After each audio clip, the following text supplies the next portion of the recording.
Hello students, I am Sadhna Kumari from Mahatma Gandhi Shikshan Sansthan Darbhanga, वर्ग चतुर्थ, विषय संस्कृत। बच्चों, आज मैं आपका चैप्टर 16 जिसका कि शीर्षक है कारक कुतूहलम, ये लेकर उपस्थित हुई हूँ। आज मैं आपके कारक कुतूहल का जो कारक कुतूहल मैं पढ़ा चुकी हूँ, आज मैं करवाऊंगी इसके शब्दार्थ को। बच्चों, आपका चैप्टर को पढ़ाने के बाद मैं पहले शब्दार्थ करवाती हूँ, उसके बाद इसके अभ्यास कार्य को करवाती हूँ। तो आइए आज मैं पहले आपको शब्दार्थ जिसके संस्कृत शब्द का हिंदी एवं इंग्लिश में जो इसका अर्थ मीनिंग होता है वो मैं आपको लिखकर एवं पढ़कर बताऊंगी। आप सभी बच्चे भी ध्यानपूर्वक, मैं जो भी उच्चारण करूंगी आप ध्यानपूर्वक सुनिए एवं उसे भी अपनी कॉपी में लिखकर उसे अवश्य याद कीजिए। तो आइए देखते हैं आपके चैप्टर 16 का कारक कुतूहलम का शब्दार्थ। बच्चों, आपका चैप्टर 16 जिसका कि शीर्षक है कारक कुतूहलम, इसे मैंने आपको पढ़ा दिया था। ये कारक कुतूहलम में जो जितने भी कारक हैं, कर्ता, कर्म, करण, संप्रदान, अपादान, संबंध, अधिकरण एवं संबोधन, इसको श्लोक इसका बना करके इसे बताया गया था, जिसे कि मैंने पढ़कर आपको बता दिया था इसके हिंदी अर्थ के साथ। तो आज मैं इसके अभ्यास कार्य को प्रारंभ करवाने से पहले, जैसा कि मैं हमेशा करवाती हूँ, पहले मैं करवाऊँगी इसके शब्दार्थ को। बच्चों, शब्दार्थ याद करना बहुत ही आवश्यक है। इससे क्या होगा कि आप संस्कृत शब्द का हिंदी एवं इंग्लिश मीनिंग जब जान लेंगे तो तीनों भाषाओं में आपको इस शब्द का अर्थ पता होगा और आपको अपना चैप्टर पढ़ने में भी सुविधा होगी। बच्चों, यहाँ पर मैंने 10 शब्द संस्कृत के हैं जिसका कि हिंदी अर्थ अब इसके इंग्लिश में जो मीनिंग है वो मैंने लिखकर यहाँ रखा है।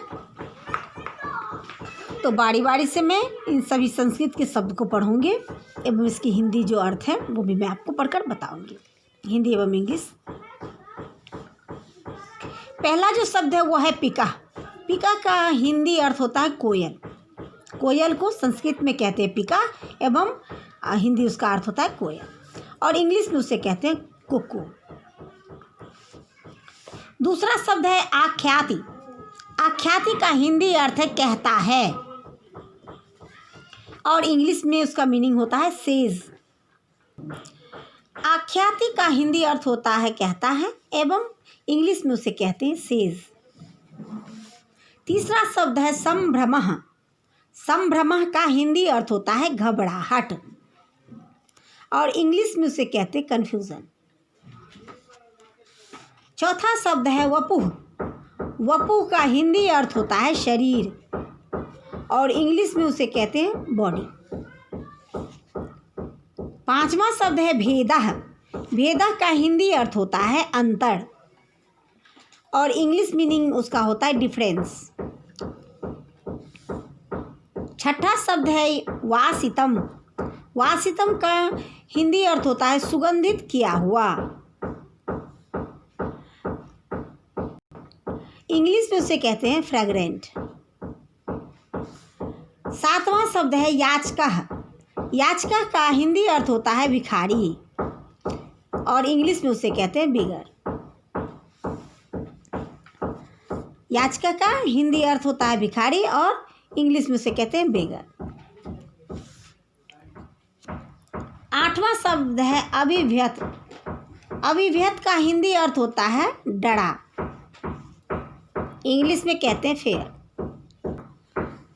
इसका इंग्लिश मीनिंग होता है फियर। हेतु। हेतु का हिंदी अर्थ होता है कारण, और इंग्लिश में उसे कहते हैं रीज़न। 10वां शब्द है कर्ण। कर्ण का हिंदी अर्थ होता है कान, एवं इंग्लिश में उसका मीनिंग होता है ईयर। इस प्रकार से 10 संस्कृत शब्द के हिंदी अर्थ एवं इसका इंग्लिश में जो मीनिंग है वो मैंने लिखकर एवं पढ़कर आप सभी बच्चों को बता दिया है। आप सभी बच्चे भी इसे अपनी कॉपी में लिखकर अवश्य याद कर लेंगे।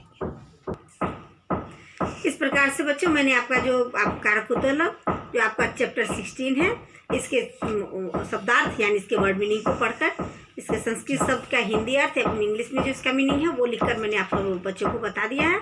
आप सभी बच्चे भी ध्यानपूर्वक इसे अपनी कॉपी में लिखकर अवश्य याद कर लेंगे। आगे के कार्य को लेकर मैं फिर उपस्थित होंगी, तब तक के लिए धन्यवाद।